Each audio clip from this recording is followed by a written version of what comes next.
मुंबई विद्यापीठाच्या सिनेट निवडणुकीचा आज निकाल पुढे ढकलण्याची स्टुडंट युनियनची याचिका उच्च न्यायालयाने फेटाळली आहे। मुंबई विद्यापीठाला अखेर 2 वर्षाच्या दीर्घ प्रतीक्षेनंतर विद्यार्थी प्रतिनिधी मिळणार आहे। मुंबई विद्यापीठाच्या अधिसभेसाठीची मतदान प्रक्रिया पार पडली, त्यामुळे मतमोजणीला आणि त्यानंतर जाहीर होणाऱ्या निकालाला स्थगिती देण्याचा प्रश्न उद्भवत नाही असं कोर्टाने स्पष्ट केलं होतं आणि ठरल्याप्रमाणे आज मतमोजणी पार पडणार आहे, तर निकाल आज जाहीर होणार आहे। महत्त्वाची बातमी आपण पाहतो, आजच्या या निकालाकडे संपूर्ण राजकीय वर्तुळाचं लक्ष असेल।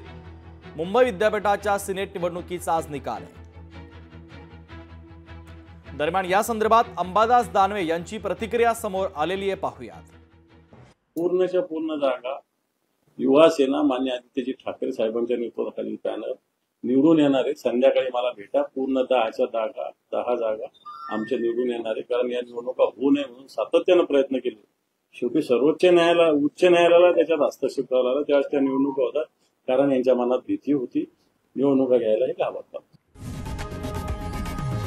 लोकशाही मराठी ऐका, पहा, जागरूक रहा।